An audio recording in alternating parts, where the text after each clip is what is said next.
In this episode, we're going to do a little pan and tilting. What am I talking about? Well, stick with me and I'll explain. Let's jump into it.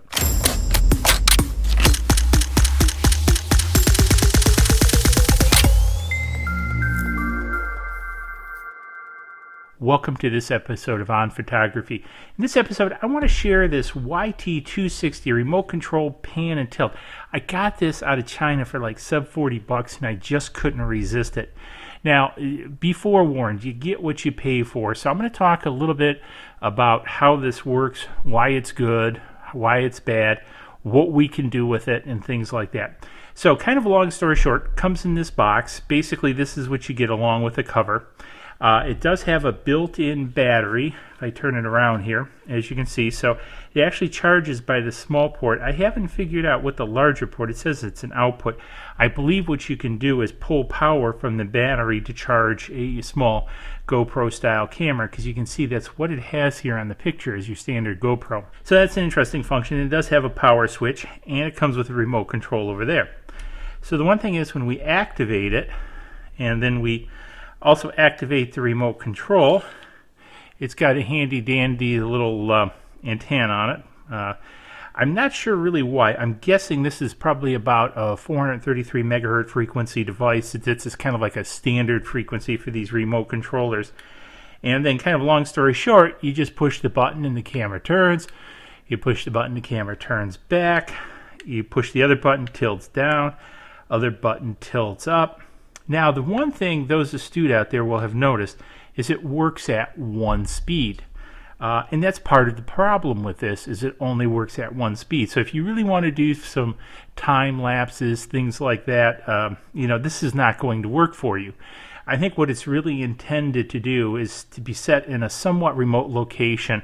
I'm guessing at 433 you can get a few hundred feet out of this transmitter, and to be able to adjust the camera based upon movement of some object that you want to film, sort of like a semi-security camera type aspect.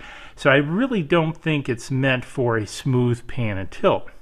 Now, with that being said, I think there's a lot of opportunity with this because, again, it's cost. So I'm not going to promote this as being something you want to buy out of the box for a time lapse. But the crazy piece is for sub $40, you get this whole mechanism, which is kind of crazy. So if you're a tinkerer, it's got two obviously DC motors in here and a lithium-ion battery to power it.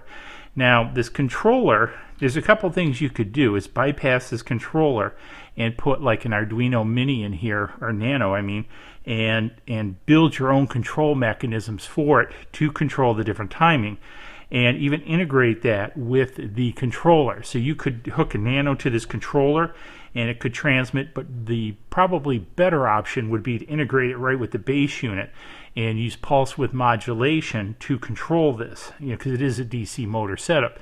And again, it's got the batteries in it, and because it does have the USB out, it's got more than enough ability to power a Nano. So you could set the Nano up with pre-programmed actions using the Nano, integrate it nicely in this unit, and I think that would be pretty cool. Now, this is rated for 260 grams. Now, I do have this bigger, one of my older G10s, which is a fairly heavy camera. I don't know the exact weight on it, but it does handle it fairly well. Now, there is a little bit of slop in the elevation. I haven't taken it apart, as you saw how it tips like that. It probably will do it less with an action camera than this one. But again, these are some of the shortfalls with this. However, again, if you're a tinkerer, to get this mechanism for sub $40, I think is a crazy price, and that's really why I'm sharing it with you guys. So if you're looking for an out-of-the-box solution, this probably isn't for you. If you're a DIY hacker and you want a good base to hack on, I think this is really interesting. And that's one of the reasons that I purchased this, is I'm going to integrate an Arduino Nano in this to control this for motion control. I do have to figure out why there is a little bit of slop in the gearing. I think the gears might not be tight inside the mechanism, and I'll probably have to simply shim them out. However, that's only a guess. Your mileage might vary. It might be just bad gears. I don't know. Have to open it up and see.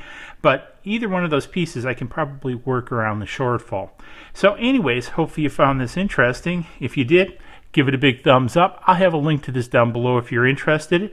If you have one of these, if you've hacked it, hit me up in the comments. I'd really be interested in hearing from you guys. And we'll catch you in the next video where we look at something else cool with cameras. Cheers.